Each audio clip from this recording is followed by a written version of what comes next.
Sí, ahí va. ¿Qué tal, queridos amigos? En una ciudad distante y distinta tenemos a don Vicente Alfonso, que yo conocí, él estando muy jovencito, junto con su hermano gemelo, que hoy conocemos también con su nombre artístico de Frino, Toño Rodríguez, Vicente Alfonso Rodríguez. Los conocí en la escuela jesuita Carlos Pereira. Tuve la fortuna de coincidir con ellos en un aula.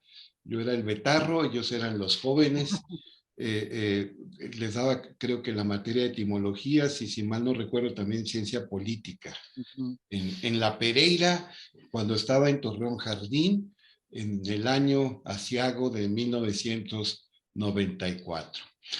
¿Cómo está mi amigo Vicente Alfonso? ¿Qué tal, maestro? ¿Cómo estás? Yo estoy muy bien.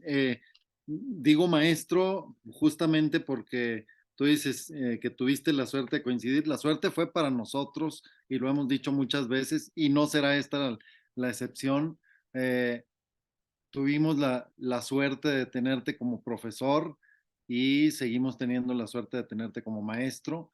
Eh, a lo largo de la vida hemos platicado muchas veces sobre muchos temas, entonces Sí, es sí, un sí. gustazo coincidir otra vez. Es que los dos cuates eran raros, extraños, diferentes, estrambóticos. No, ya en serio, nadaban contracorriente, representaban en el mejor sentido del término la más sana de las contraculturas, leían, se preparaban, buscaban formas alternativas de expresarse, siempre buscaban profundizar Toño y Vicente Alfonso Rodríguez. Y me acuerdo como si fuera ayer cuando dieron un recital en el anexo del Teatro Isauro Martínez, tenían un dueto muy bueno llamado Dibujos Animados. Y como eran pues canciones que crean conciencia, no propiamente de protesta, pero sí de propuesta, y querían pues reflejar la situación tanto a nivel estructural como a nivel coyuntural, lo que se estaba viviendo en México. Yo les había pasado un documental sobre los sucesos importantes del 94, el resumen noticioso de 1994, y ustedes me lo pidieron, y al mismo tiempo que cantaban Ujú. sus piezas de su autoría, se estaba proyectando ese documental, porque tenía que ver, lo suyo no era una expresión frívola, lo suyo no era una manifestación ociosa, sino tenía que ver pues con lo que se estaba viviendo, los signos de los tiempos, aquel año en que hay una más que justificada rebelión popular en Chiapas, México ingresa formalmente al Tratado de Libre Comercio, empieza a divulgarse mucho el subcomandante Marcos, que a final de cuentas es un hecho, resultó alumno de una escuela jesuita y también profesor de una escuela jesuita. Matan a Colosio, matan a José Francisco Ruiz Macié, y eso solo por mencionar pues sucesos nacionales. Pero para mí fue un hecho muy importante que dos muchachos gemelos homocigóticos, gemelos idénticos, eh, eh, que tienen que ver con Rómulo y Remo Ayala, personajes de Huesos de San Lorenzo, la novela de mi queridísimo amigo Vicente Alfonso, hayan debutado ante gran parte de la sociedad lagunera y en el anexo del Martínez. Ya habían tocado en otras partes, pero así, con esa formalidad, solemnidad, un debut ante la sociedad lagunera, pues fue en el anexo a Martínez. Vicente, ¿dónde vives actualmente? ¿Dónde pasas la mayor parte de tus jornadas? Ciudad de México, en la zona de Mixcoac, justamente muy cerquita de donde vivía el abuelo de nuestro premio Nobel, don Octavio Paz. Mi Uh-huh. esposa y Don los Irineo dos, Paz. exactamente. De hecho, la calle en donde está la escuela donde estudia mi hija, Uh-huh. eh, se convierte en esa calle, Irineo Paz. están a unos pasitos del Instituto Mora, y mi esposa, la novelista Iliana Olmedo, nació en esta zona de Mixcoac. Entonces, es, digamos, es nuestro rumbo. La colonia Santa María Nonoalco, la colonia del Valle, la calle de San Lorenzo, justamente, que era la calle donde vivíamos cuando nació nuestra hija y cuando se publicó aquella novela de Huesos de San Lorenzo, ¿no? Entonces, Sí. hay muchas coincidencias, Sí, afortunadamente. coincidencias, por ejemplo, que hables de una escuela Ferreira, jesuita, ¿verdad? Y de un profesor Antonio Márquez Mesta, Exacto. y quién sabe, que era bastante, bueno, mejor ya dejamos los adjetivos, pero que lo describes como un patán, porque el psicólogo que va a investigar antecedentes de los hermanos Ayala, aquella escuela jesuita Ferreira, pues Ujú. queda admirado de la memoria portentosa de ese profe que llevaba muchos años allí en la Pereira, un Antonio Márquez Mesta. Ajá. Sin Sí, muchas coincidencias, ¿verdad? así es. Bueno, podemos reconocer a muchos personajes. Estoy seguro de que cuando tú leíste la novela, hay incluso alguno de los jesuitas que aparece ahí sí con su nombre y apellido, quizá porque no tenía caso disfrazarlo, era un personaje tan singular que eh, creo que entre más intentara disfrazarlo, más lo iban a reconocer. Pero volvemos a este asunto, Al padre Nacho, para acabar pronto, exacto, Ignacio Pérez Vargas, el hombre vestido de blanco, el que exacto. llevaba cada año, y qué bueno, a 4 o 5 muchachos al centro penitenciario de las Islas Marías, Ujú. que era muy riguroso, decía, las reglas se hacen para respetarlas y se busca el bien común, y tenía unos lentes de armazón que parecían los de la Gatúbela de la serie de Exacto. televisión. Sí, de hecho, mi hermano el Frino fue a las Islas Marías con Sí, él. A mí me tocó ir a la Sierra Tarahumara, me tocó ir incluso en ese año, el 94, estábamos en campos de refugiados guatemaltecos, campos, eh, eh, campamentos que dependían del ACNUR. Ese año nos tocó y justamente nos tocó incluso andar por las carreteras del sur cuando andaban ahí los helicópteros. O sea, un año que, como bien dices, fue un parteaguas para la historia del país y en donde mi generación tomó conciencia de que estábamos insertos en procesos históricos que siguen hasta nuestros días, ¿no? Entonces, sí, creo que tuvimos la suerte de estar muy bien acompañados por profesores en esa escuela, profesores como tú, como el padre Nacho que ya mencionabas, este, que nos acercaban lecturas, ¿no? Y que nos guiaban para ir más allá de lo superficial, de lo que en ese momento, ese ruido tremendo que se escuchaba, que cada quien tenía hipótesis distintas y había opiniones cruzadas, leer más a profundidad, entender o por lo menos tener algunos elementos para orientarse mejor en lo que estaba ocurriendo, creo que también fue un momento importante de mi formación y como te digo, ¿no? sí. Sigue hasta la fecha, por eso esos momentos salen en lo que escribo. Claro. Y ya por último, para pasar propiamente a tu obra, me acuerdo que hubo efervescencia, reacciones muy intensas, aquí sí, de sectores conservadores que se ofendieron porque se invitó al obispo de San Cristóbal Las Casas, Ujú. Tatic Samuel Ruiz García, a que diera una charla en la Ibero. Y varios sectores dijeron, ni siquiera lo vamos a dejar que se baje del avión o del vehículo en que arribe a esta ciudad. Y había letreros en varias bardas cercanas a la Pereira y a la Ibero. Decía jesuitas asesinos, como si la rebelión zapatista hubiera sido ideada y prohijada por la Compañía de Jesús.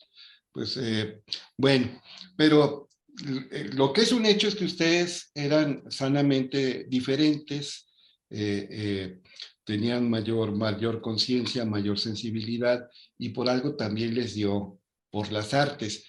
Eh, y yo me acuerdo que los dos son hijos de abogados, tu mamá fungió o funge como juez, Ujú. y que me platicabas que ahí que te tocaba leer sin permiso, porque pues, eso estaba prohibido por tu mamá Sí. y obviamente también por tu papá, pues expedientes de casos que eran sometidos a la consideración de tu madre como Ujú. juez. Y eso, pues de alguna manera también fue una iniciación literaria, porque cada quien exponía su caso a los ojos de quien iba a dictar una sentencia. Entonces, es una realidad quizá, pero muchas interpretaciones, múltiples perspectivas, lo cual fue alimentando también pues tu vocación literaria y tu vocación artística. Y luego que iban constantemente, que yo lamento mucho que ya no exista en la Falcón y Morelos, la librería de Cristal. Ujú. Creo que está abandonado el local, fíjate. Mm. Está la Hay librería, hay una librería de libros usados, ¿no? Y sí, es... así a media cuadra, sí, así es, Ajá. pero las librerías de cristal eran lo que actualmente es Gandhi. Bueno, Ujú. no que sean los mismos, sino la No. importancia, el influjo, la relevancia, Gandhi, más que Gonville. Ujú. eh, en todo el país existían, bueno, en las ciudades más sobresalientes del país había librerías de cristal, y me Uno acuerdo de que los socios era Martín Luis Guzmán, por cierto. sí, para Entonces, muchos, yo me incluyo, el mejor prosista de la novela de la Revolución Mexicana, y que presidió la Comisión de Libros de Texto Gratuito. Tenía una prosa bellísima. ujú. Sí, sí, sí, el gran novelista de la Revolución Mexicana. Y luego, me acuerdo de algo.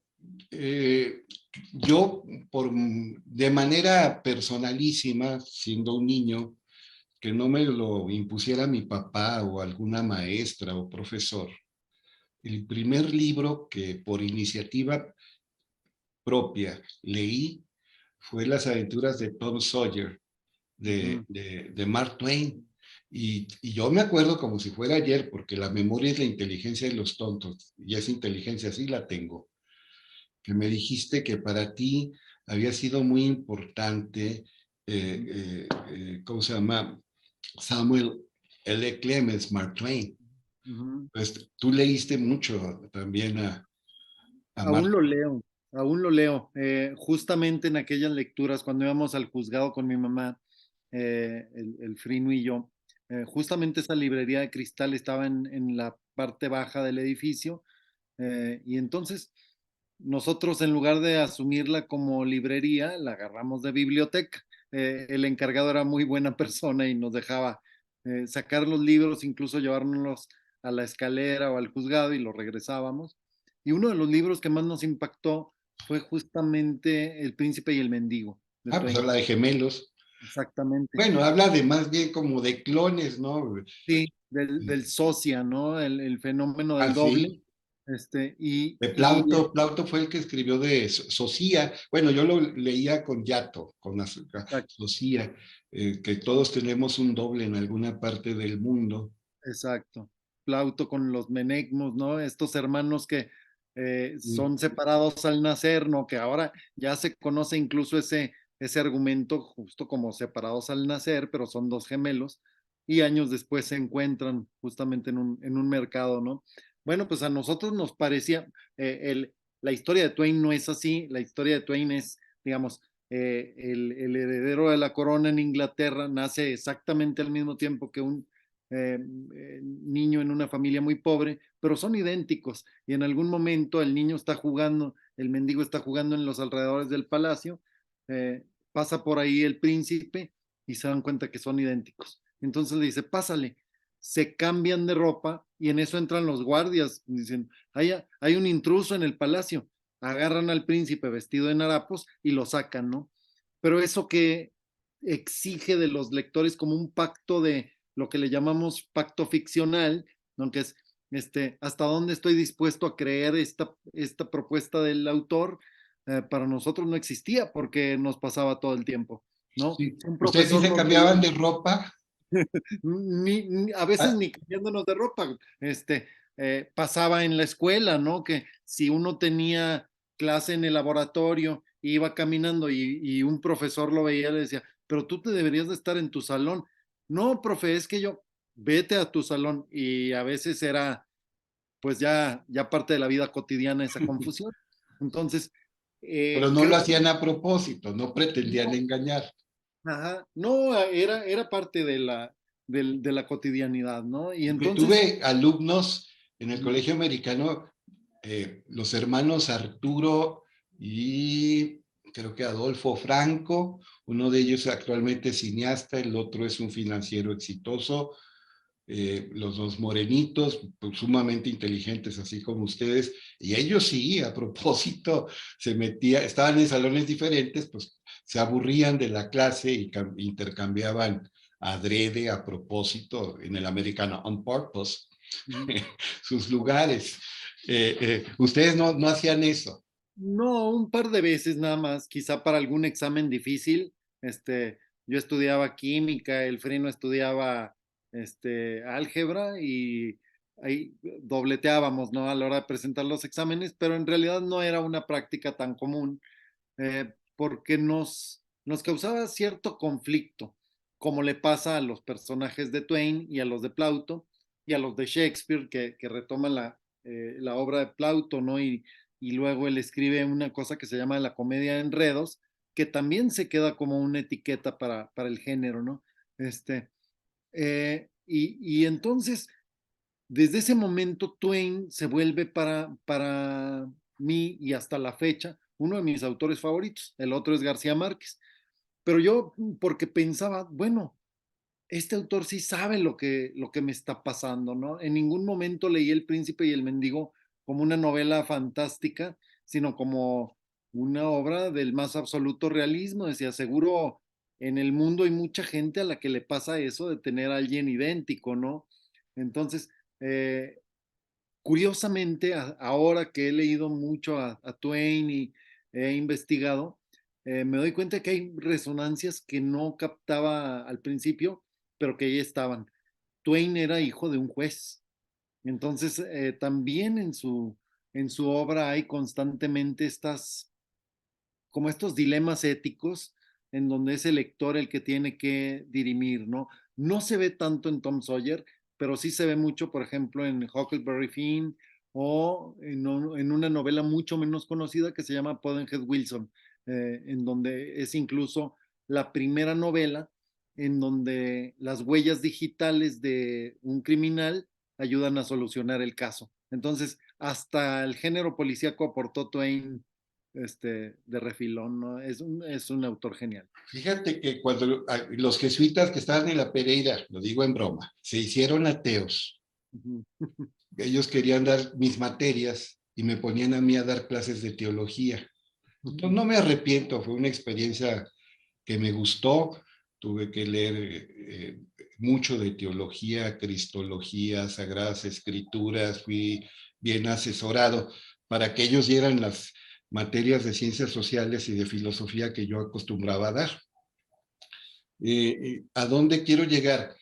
Que yo leí a filósofos no solo ateos, sino antiteos, que atacan como la peor de las manchas en la humanidad, cualquier creencia religiosa. Y nunca dejé de creer en Dios. Leía Marx completito, lo que se conseguía en español. Obviamente hubo partes del Capital que batallé mucho para leer, estudié la licenciatura en Ciencias Políticas. Mis profesores te podrán dar cuenta de que sí conozco a fondo la obra marxiana para diferenciarla de los discípulos de Marx, ujú. que serían marxistas propiamente dicho. Leía Nietzsche, leía Jean-Paul Sartre, leía Bertrand Russell, y nadie, Vicente, te lo juro, hizo cuestionarme tanto mi fe como Mark Twain. Él Ujú. tiene un documento, bueno, un texto, es literario, pero de una gran hondura filosófica que se llama Las cartas desde la tierra. Ujú. Y, Así. y ahí parece que se propone contradecir a los grandes teóricos de la teodicea o teología natural, entre otros a Tomás de Aquino. Sí. Eh, ¿Cómo que Mark Twain? Es que Mark Twain para mí era un autor delicioso, Huckleberry Finn, Un Yankee en la corte del rey Arturo, Los años de vacaciones, Las aventuras de Tom Sawyer, pero no lo conocía como el filósofo ateo y antiteo. Sí. Me explico esto y ya vamos a hablar de ti. Si a ti te dicen que tienes que pelear con el campeón de boxeo de peso completo, pues no, y que es inevitable que te pelees con él, pues sabes que no le vas a ganar, pero entrenas a conciencia para que no te mate, ¿verdad? Ujú. Para salir lo menos dañado posible. En cambio, si te dicen que tienes que pelear con un amigo divertido de tu edad, que lo ves siempre en un plano cómico, pues Claro. bajas la guardia. Y yo, acostumbrado a leer las obras, perdón por el adjetivo, divertidas de Mark Twain, de Samuel L. Clements, pues Ujú. vaya que me noqueó en mi credulidad. No dejé de ser creyente, pero sí dejé de ser crédulo gracias a las cartas desde la tierra de Mark Twain, y tiene otro libro hermoso que se llama ¿Qué es el hombre? Que What is Man, estaba a punto de mencionarlo. sí, Justamente, eso se debe también al perfil, digamos, que ha cobrado la figura de Twain. En su momento, Twain fue un autor muy polémico, más conocido por sus crónicas de viaje, por su trabajo periodístico, eh, y que tenía, digamos, como misión intelectual el cuestionamiento de todos los pilares de la vida occidental, ¿no? Entonces, suena así como algo muy ambicioso y no estamos acostumbrados a pensar en ese Twain, como dices, sino más bien en el Twain así chabacano, sí. divertido, como bien mencionas, eh, pero eso tiene que ver con este tremendo éxito que han tenido sus novelas juveniles, ¿no? Claro. Pero sí, Oye, que no se te antoja, por ejemplo, robarte de la despensa, de la alacena, un frasco de mermelada, como hacía exacto, Tom Sawyer con la mermelada de la tía Molly o Polly, ¿era Polly? tía Poli, exacto. Enamorado de Becky, Ajá. enfrentar al indio Joe, Tal cual, tal cual. y Creo luego que oler la trucha que estás asando. Se antojaba comer lo que comían Huckleberry Finn y Becky y Tom y todo. Y luego sientes el pavor de extraviarte en una mina o cueva. Eh, exacto. sí, sí, sí. Es un genio de ¿cómo se llama? De la, de la literatura. Oye, nos quedan 10 minutos, soy muy rollero. Está Perdón, bien, va a haber otra, mi amigo, ¿eh? Es está bien. inevitable, es inevitable. Bueno, a ver, Frino le dio por la música y es un extraordinario versificador, hace décimas, lo cual es muy complejo. Y Vicente Alfonso es sobre todo un narrador. También escribe ensayos, tiene una columna deliciosa que se llama El síndrome de Esquilo, que el cuento que lleva ese nombre, el cuento homónimo que lleva ese nombre, pues es genial. Se supone que Ardilla, que es lo que significa esquilo en griego, el gran dramaturgo rival de Eurípides y de Sófocles y de otro, cuenta la tradición que por estar calvo le dejan caer un águila del mar Egeo, le deja caer una tortuga, confundiéndolo con una roca, adrede cargaban pequeñas tortugas y las dejaban estrellarse contra las rocas y confunden la calva de Esquilo con una piedra donde va a romper el águila el caparazón de una tortuga. Y en un cuento muy bien hecho, excelentemente ambientado, tú pones que un personaje llamado Esquilo, que tenía el trauma de no haber corrido el maratón en cierto tiempo, eh, eh, eh, pues lo acaban matando de un caguamazo. Un caguamazo. Sí, entonces se cumple la profecía Sí, de que una aparte, tortuga le provoca un traumatismo cráneoencefálico en una cantina que supongo que es una que conozco que está cerca de ciencias políticas. exacto. Y pongo ahí justo que el maratón no es cualquier maratón, sino el maratón Lala, que es algo muy característico de nuestra ciudad, de la comarca lagunera, este, pero porque es justamente una reminiscencia le llamamos maratón, justo porque esta prueba, que ahora es una prueba deportiva, inicia como un episodio en la guerra de Atenas, ¿no? Entonces, justamente mandan a un mensajero a dar noticias de la batalla y tiene que correr 42 kilómetros. Entonces, a partir de ahí se le Dice nombra que se maratón. llamaba Filipides, pero aunque hay discusión al respecto y que corrió 42 kilómetros, 190 metros, pero luego dicen que en las Olimpiadas modernas de París, para que el príncipe heredero de Inglaterra pudiera ver más cómodo la carrera, desviaron la carrera y en fin, ya no se sabe qué es cierto y qué no es cierto sobre aquella batalla de maratón que La tiene una batalla de parte maratón. histórica, pero también un buen componente pues legendario, fantasioso.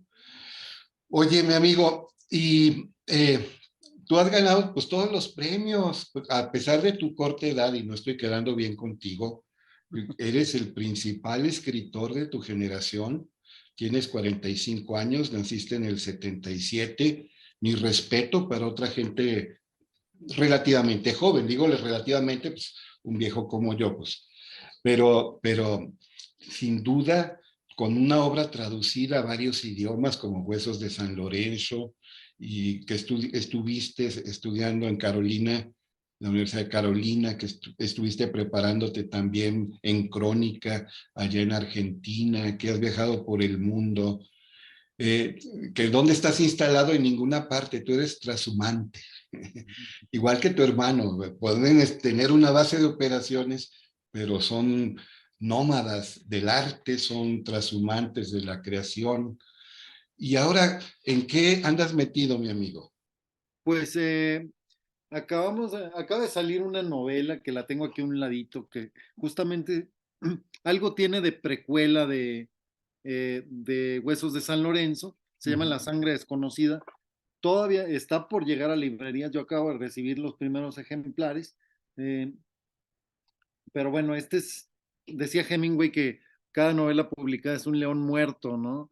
Eh, eh, digamos que este león, aunque está muerto, todavía lo tenemos que pasear porque pues, los libros, para conectar con los lectores hay que propiciar espacios de encuentro, ¿no? Entonces ahorita ando presentando esta novela, recién la acabamos de presentar en la Feria Internacional del Libro de Monterrey y la presentamos en Querétaro pasado mañana y luego vamos a ir a León a dar un taller de crónica y luego vamos a ir a Torreón si mal no recuerdo, el 19 de noviembre vamos a estar en Ah, Torreón pues ya no presente. falta tanto.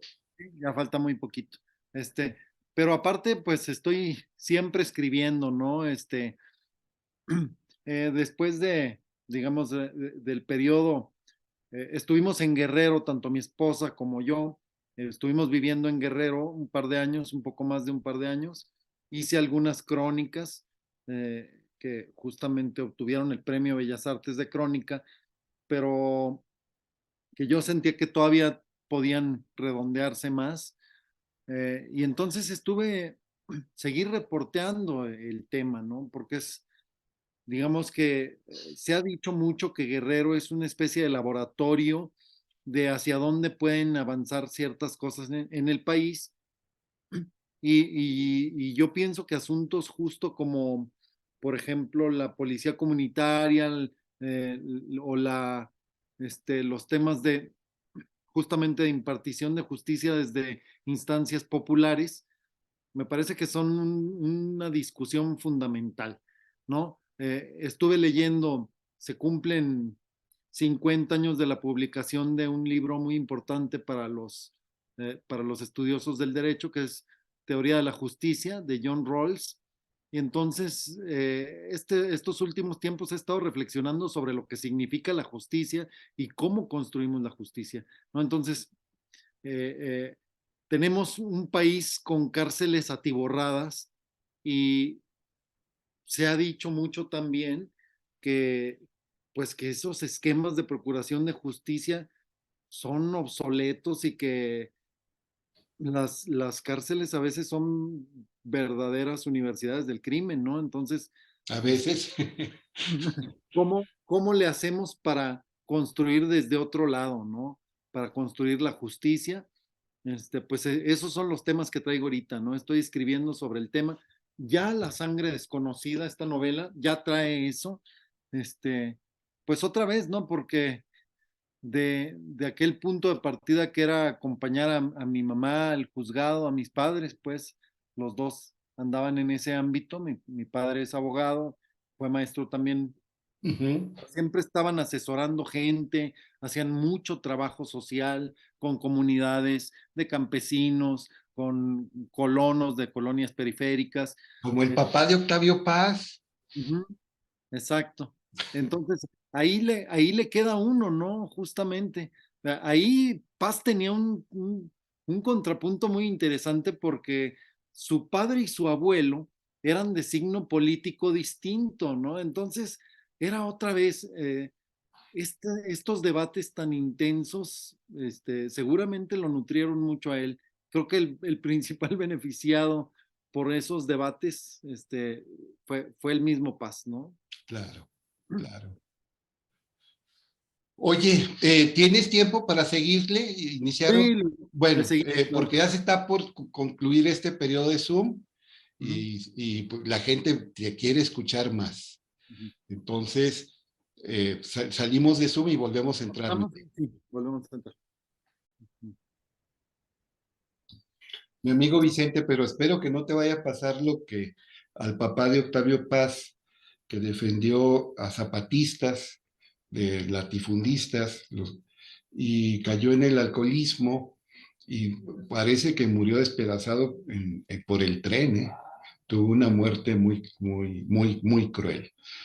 Pero bueno, oye, y ya me dijiste que tu autor favorito es Gabriel García Márquez y que sigues leyendo a Mark Twain. Ayer una querida amiga, Patti Medina, exdirectora de un colegio muy acreditado aquí, me preguntó que quién de los escritores latinoamericanos era el de mayor fama. Ujú, Y yo de inmediato contesté, pues Gabriel García Márquez. Yo sé que en poesía está Pablo Neruda, está el mismo Borges, en cuento, sobre todo en cuento, en ensayo y poemas, está mi favorito, que es Borges. Eh, pero el Gabo es grande, ¿no?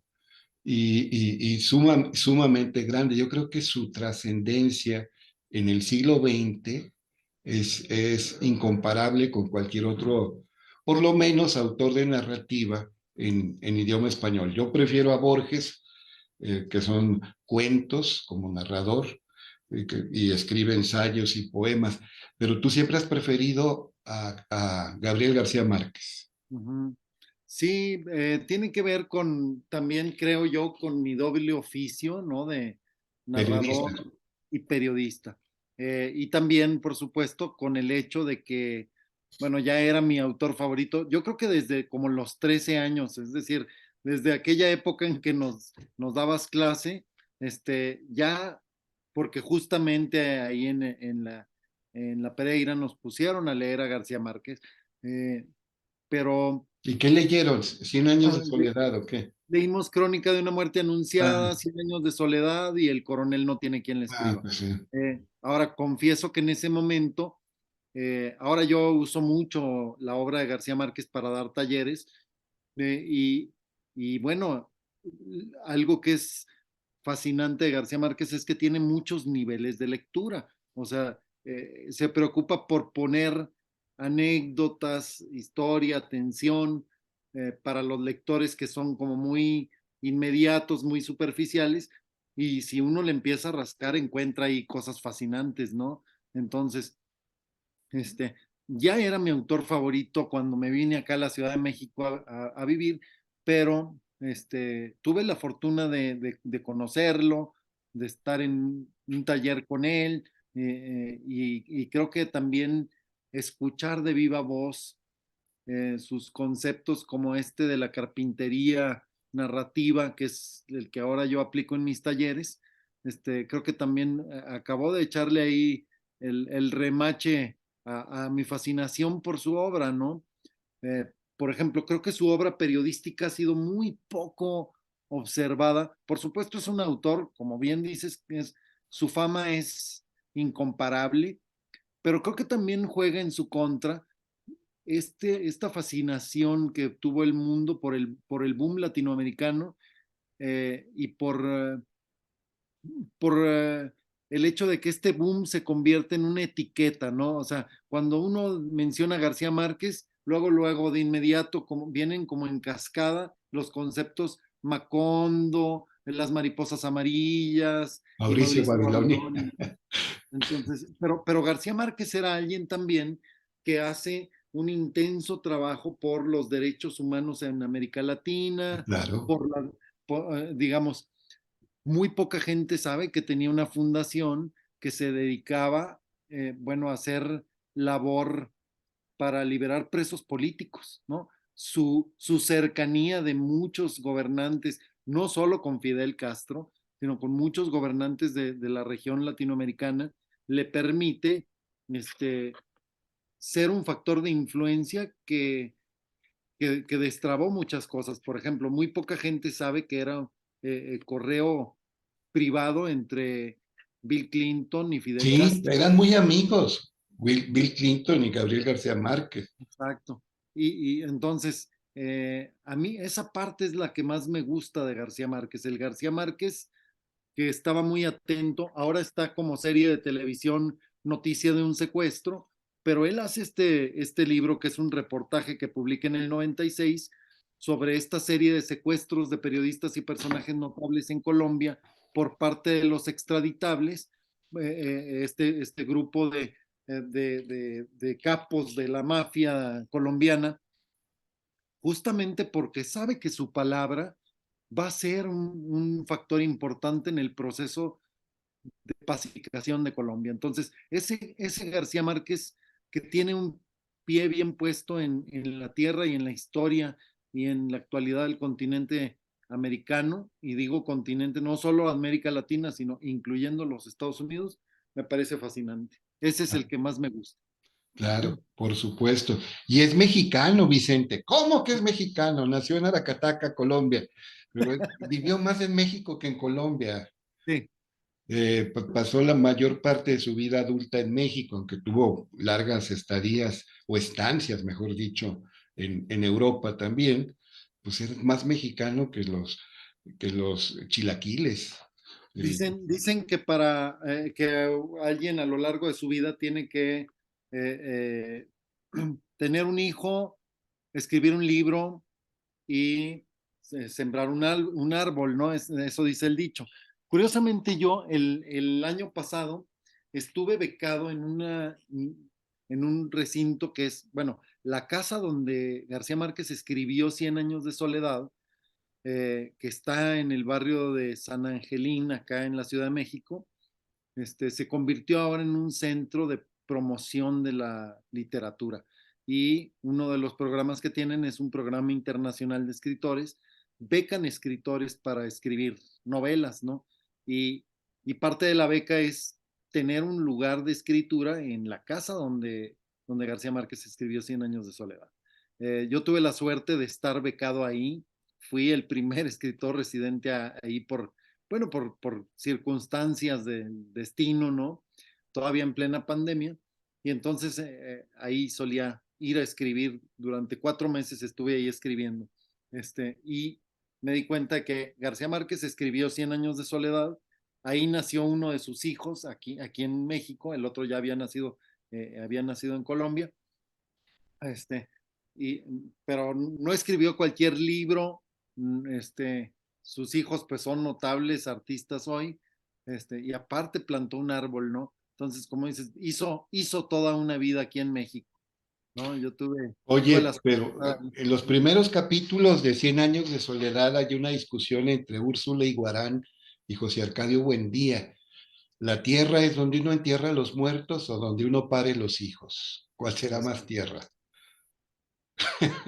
Yo creo que ahí es donde uno empieza a hacer este fraccionamiento del corazón, ¿no? Porque yo ahora hace unos días estuve en Chihuahua, mi abuelo era de Chihuahua, era un minero de Chihuahua, y yo les decía que pues también muchas veces fui yo a visitar las tumbas de mis bisabuelos y de mis tatarabuelos, ahí en Parral, ¿no? Entonces también soy un poquito de Parral, como dices, pues es la línea de la sangre, ¿no? Que ¿Cómo no? uno tiene a los hijos y al final ahí tiene uno la conciencia de que uno es un eslabón más en una cadena larguísima, ¿no? Entonces, creo que así se resolvería este dilema, ¿no?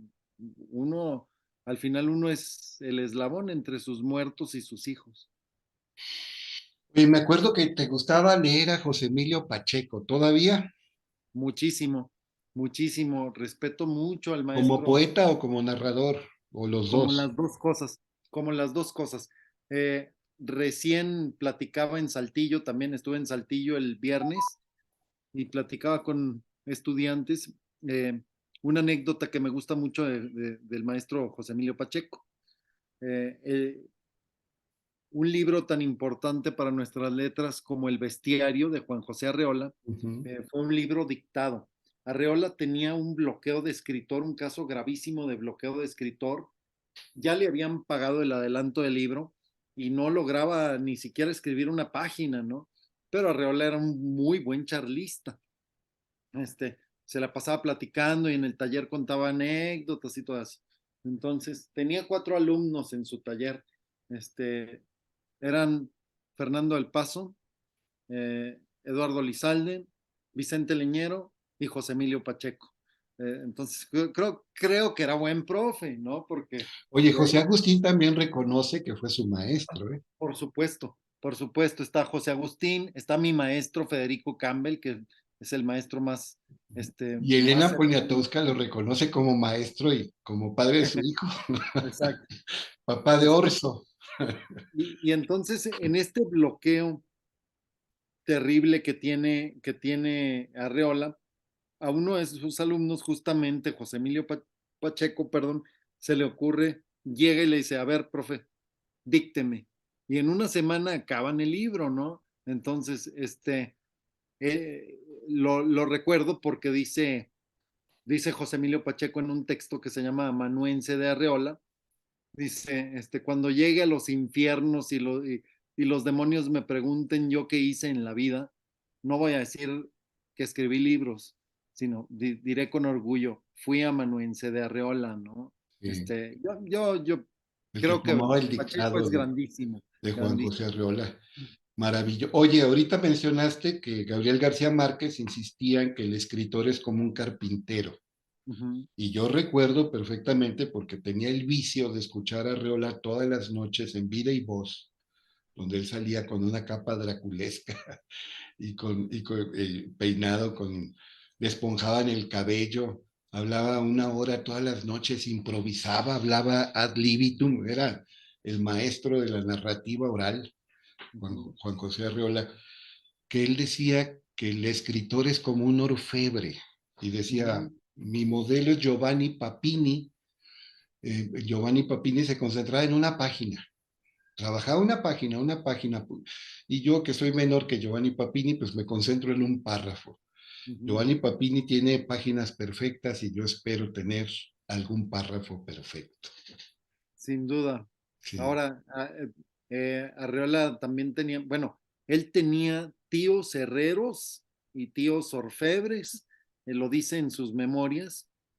Entonces yo creo, en el 65 dio una charla en Bellas Artes en este famoso ciclo, Los narradores frente al público, y él mencionaba justamente este mismo concepto de García Márquez, ¿no? De la literatura como oficio. ¿Y a qué me refiero como oficio? ¿A qué se referían ellos?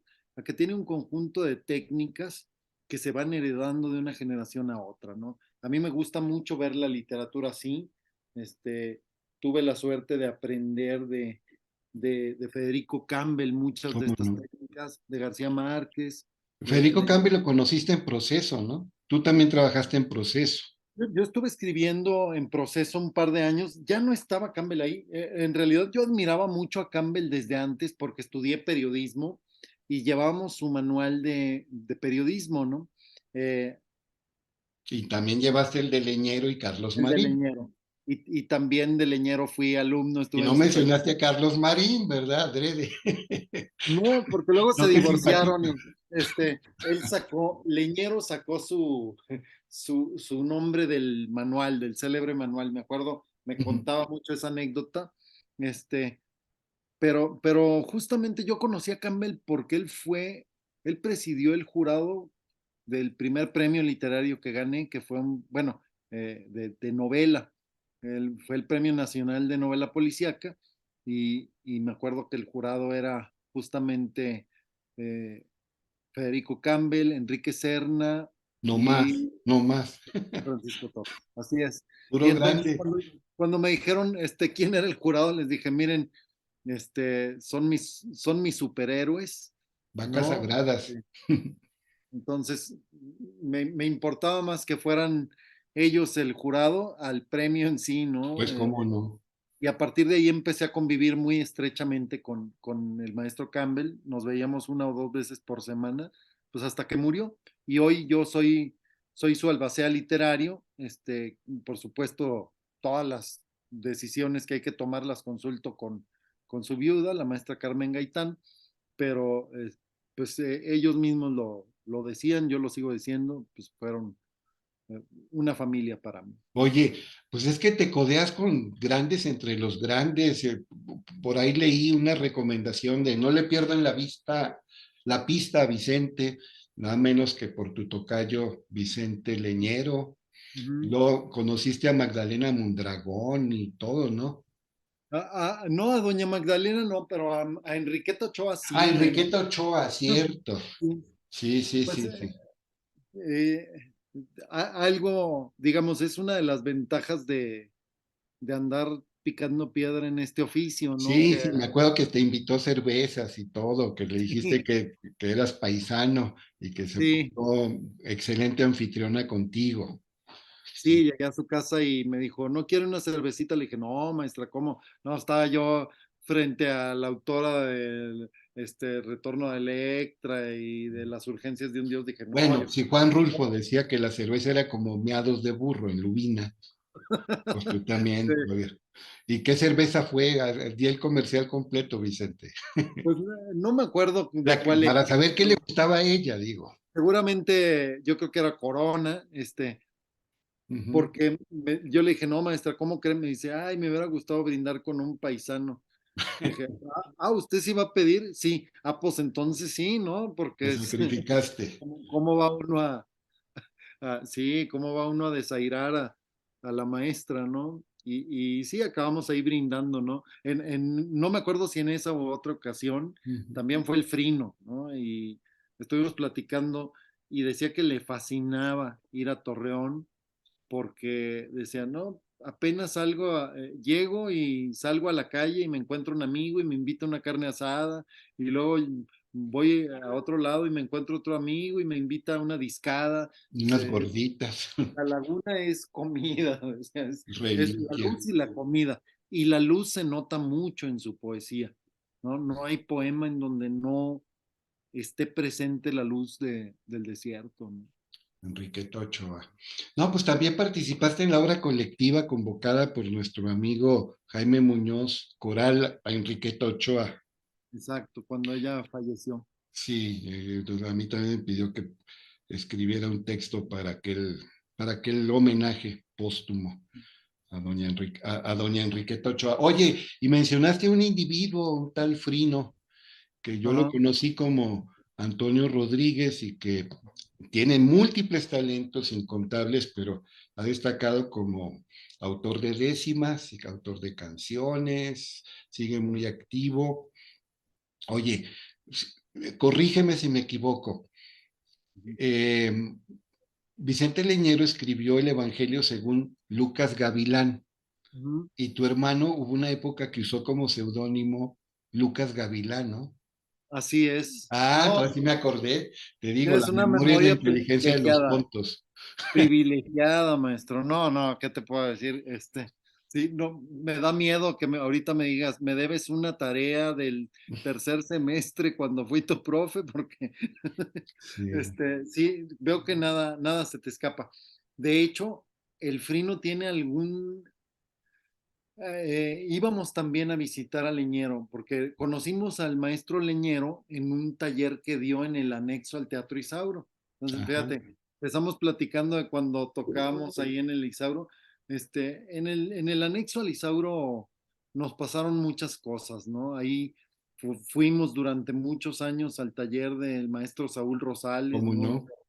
no? Otra gran influencia en nuestra vida. Y ahí di un taller Vicente Leñero, justamente alrededor del ¿Y 99 de qué? ¿De dramaturgia o de periodismo? de las dos cosas, no, de narrativa y dramaturgia. Recuerdo que era, al principio creo que iba a ser solo dramaturgia y había convocatoria, tenía uno que mandar un trabajo, y pues yo no escribía dramaturgia, el Frino sí, y él mandó algún acto de algo que tenía escrito, no recuerdo qué, y yo mandé un cuento, ¿no?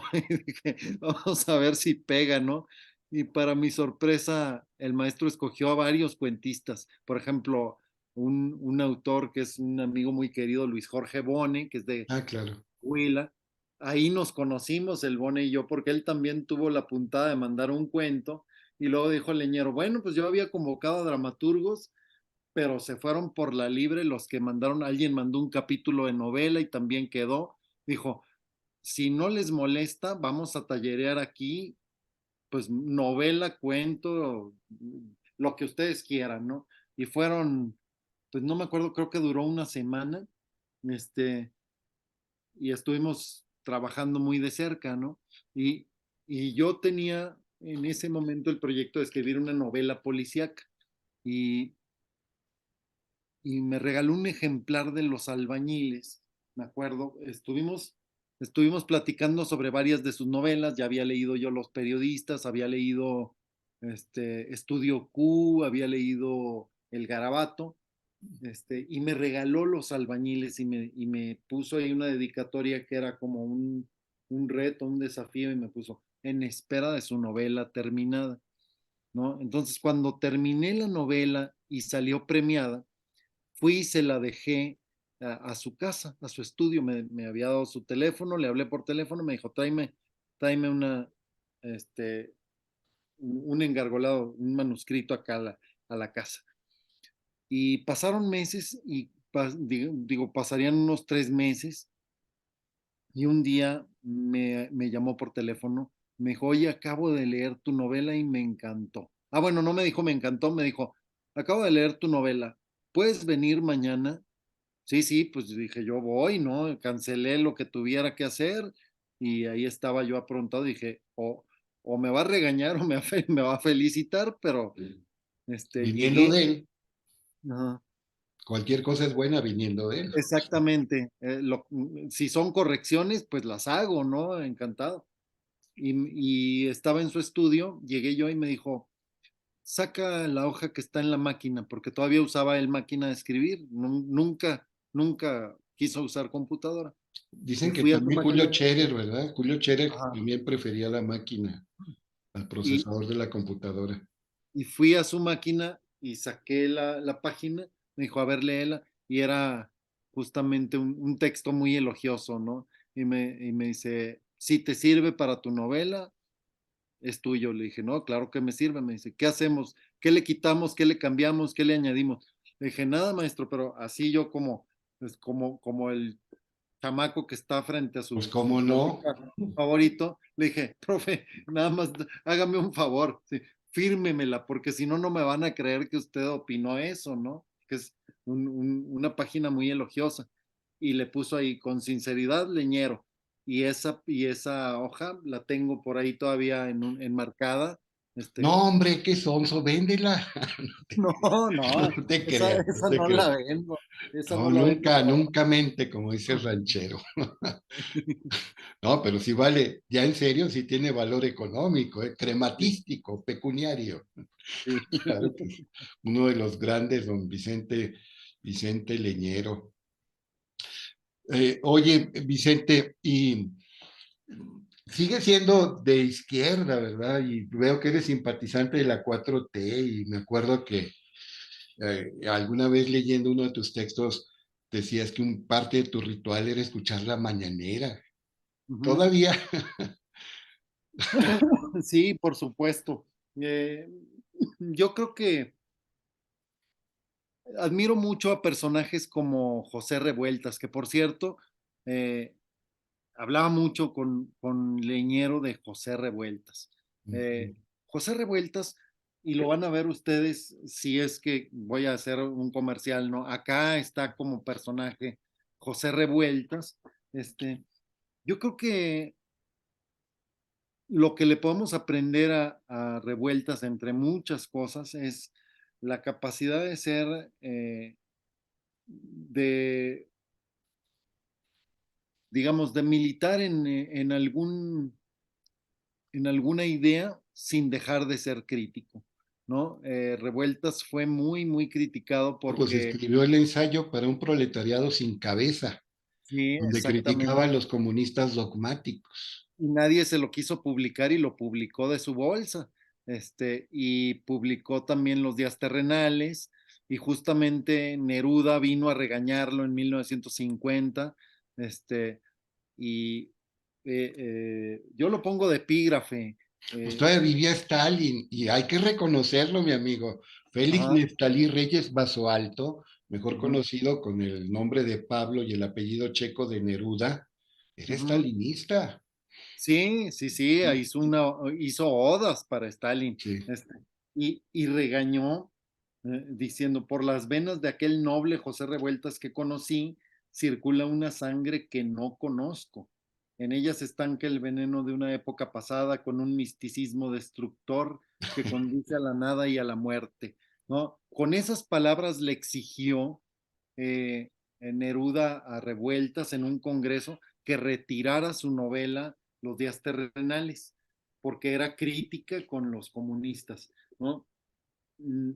Revueltas, que admiraba muchísimo a don Pablo, Claro. le tira la novela y años después se da cuenta de que sus críticas eran correctas, y escribe otra novela que se llama Los Errores y vuelve a ser un personaje, digamos, una conciencia que hoy habría que reconocerle. Justamente, por ejemplo, todas estas, las purgas estalinistas están ahí en Los Errores, ¿no? Oye, es que Revueltas con su ensayo para un proletariado sin cabeza Ujú, se parece a Jean-Paul Sartre con la crítica de la razón dialéctica, que él simpatizaba con la izquierda, abrazaba la emancipación popular, abogaba por la revolución, ujú, pero estaba harto de los dogmáticos, de los cerrados, de lo que Francisco José Amparo, un escritor regional, decía la izquierda neandertal, ujú. porque sí Bueno, hay una izquierda más, más propicia al diálogo, al encuentro, a la construcción de consensos, y hay otra muy cerrada. si tenemos un país polarizado es porque hay derechas fundamentalistas, Sí. izquierdas neandertales, como dices, y justamente cualquier intento de empatía, digamos, política, es muy, muy criticado, pero creo que es muy necesario. Oye, Eh, Ramón López Velarde, en el ensayo Novedad de la Patria, dice, católicos de Pedro el Ermitaño y jacobinos de la era terciaria. ujú, Sí, así está el encono, el pensamiento maniqueo, la intolerancia, la dicotomía excluyente. Los le- católicos de Pedro el Ermitaño y los jacobinos de la era terciaria. Les dolió mucho en su momento a los comunistas esta novela de los días terrenales, justamente porque también José Revueltas tiene un personaje que se llama Fidel.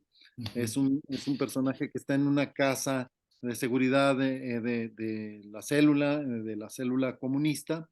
Está escribiendo uno de los periodiquitos, haciendo un reporte, no me acuerdo, pero el cuate tiene a su hija, que es una bebé, a un lado, acostada en una caja.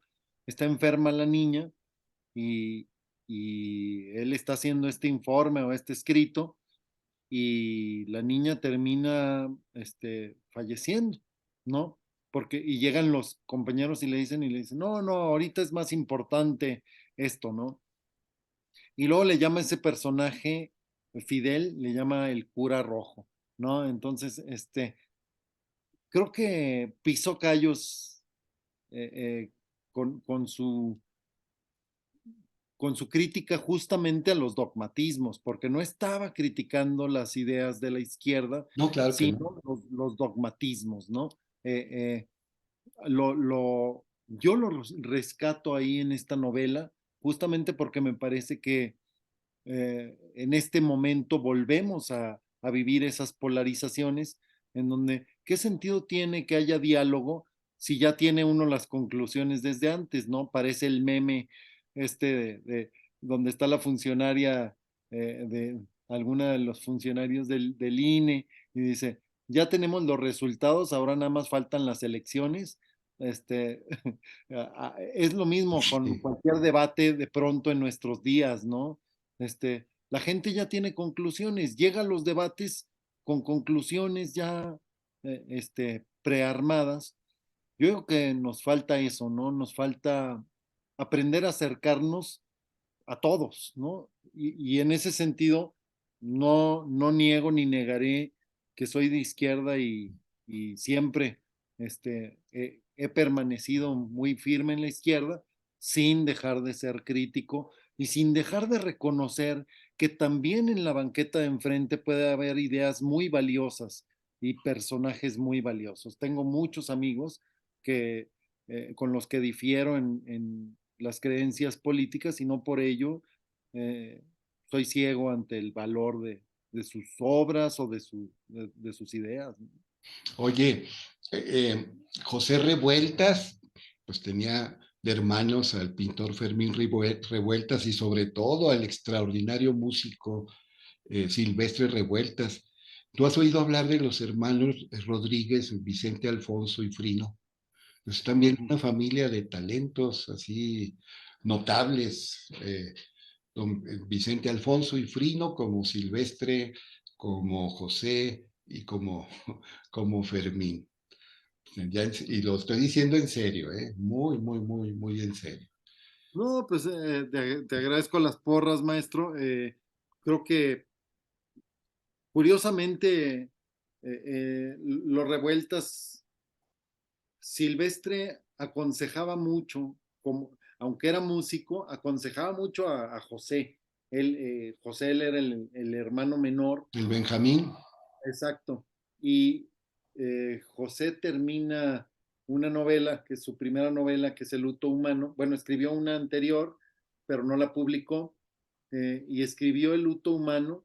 Y en la noche que termina de escribir El luto humano, sale corriendo a mostrársela a Silvestre y, y no alcanza a verla, porque cuando llega a casa de Silvestre, está agonizando. Este, sí, yo también. quisiera El pensar, alcoholismo minó su organismo. sin duda, no, La bueno, marginación y la exclusión y cómo lo querían hacer menos por ser contestatario, este brillante duranguense de Santiago Papasquiaro, exacto, exactamente. don Eh, Silvestre Revueltas. Creo que si ellos con estos momentos tan difíciles que les tocó vivir, pudieron aportar, pues ojalá que uno pueda también dejar su granito de arena para esta realidad tan difícil que estamos atravesando como, pues como género humano, ¿no? no nada más como país, las cosas se ven difíciles por todos lados, ¿no? La inflación en Europa ahorita está causando En muchísimo. Europa, no Bueno, más en Europa. no, pero me refiero a que el discurso europeo, el mito del desarrollo que nos han vendido durante los últimos 70 años, este, pues se ve cada vez más endeble, ¿no? Y entonces vamos a tener que echarle mucha imaginación nosotros y las generaciones que vienen después, yo que soy papá, es decir, Claro, a ver a claro. dónde camina esto, ¿no? A ver a dónde camina. Es que sistemáticamente los educadores, entre comillas, han imbuido tres creencias en el colectivo, como dicen ahora. Todos los pobres son pobres por flojos, es la primera. Todos los pobres son pobres por ignorantes o tontos, la segunda. Y la tercera, todos los pobres son pobres por viciosos. Luego se te quedan viendo, y ustedes por las tres cosas, por flojo, por tonto, ignorante y también por vicioso. No, sí hay gente que cree en esto, yo por eso coincido con la concepción ideológica de Althusser y también en parte con la de Mannheim. Ujú. Ay, ¿me sigues escuchando, mi amigo? Sí, sí, sí, Sí, escucho. porque parecía que se había cerrado el Zoom. La ideología afecta también al beneficiario del sistema injusto. Se la llega a creer, se traga sus embustes, comulga con ruedas de molino. Y buenas intenciones aparte, pues hay que ser críticos, hay que analizar, hay que cobrar conciencia y hay que ponerse también hasta donde no sea posible en los zapatos del otro, ¿verdad? Solo el que vive una situación la comprende, la comprende cabalmente. Oye, mi amigo, me siguen preguntando Ujú. a este viejo que ya se retiró de profe de tiempo completo, aunque pienso volver a dar clases de posgrado. Me siguen preguntando, oiga, me gusta mucho tal carrera, por decir algo, la filosofía o la literatura o alguna de las bellas artes, aparte de la literatura. Pero mi familia me dice que mejor estudie contabilidad o ingeniería mecatrónica. Ujú. ¿Tú qué les dices a los muchachos? Hay quien media y dice, bueno, estudia algo práctico que te dé de comer y luego, ya que tengas asegurado el sustento, cultiva tu vocación. ¿Tú qué dices? ¿Seguir primero la vocación? Sí, sin duda. En primer lugar, por una cosa, ¿no? La educación formal es un proceso de mediano y largo plazo. Entonces, a muchos de mi generación les salió sello, por decirlo de manera coloquial, porque estudiaron cosas que aparentemente iban a ser las carreras del futuro y pues la sociedad tira para otro lado, ¿no? Entonces es casi como echarse un voladito. Mi abuelo, que era minero, que no tuvo instrucción formal, no tuvo educación formal, siempre nos insistió, tanto al Frino como a mí, en que siguiéramos la vocación.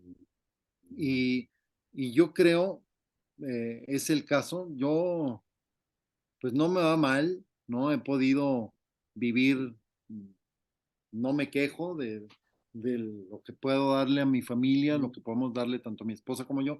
Los dos somos escritores, vivimos de eso, este, y, y tengo la convicción de que si uno trabaja en lo que le gusta, no es trabajo, siente que no es trabajo, ¿no? Entonces, me escriben mucho, me preguntan mucho en presentaciones de libros, en talleres, y a veces llegan hasta los papás preocupados diciendo, oiga, profe, pero es que mi hijo se quiere meter a estudiar letras o se quiere meter a lo que sea, ¿no? De músico.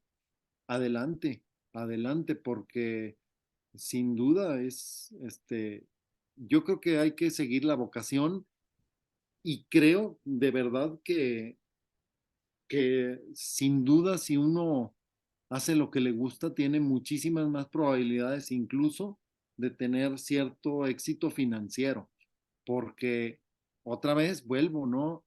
La, vivimos en una situación muy compleja ya no tenemos las certezas que tuvieron otras generaciones respecto de, este, de las certezas laborales, digamos, prestaciones, etcétera, pues más vale hacer lo que uno quiere, ¿no? Porque Completamente de acuerdo, mi amigo.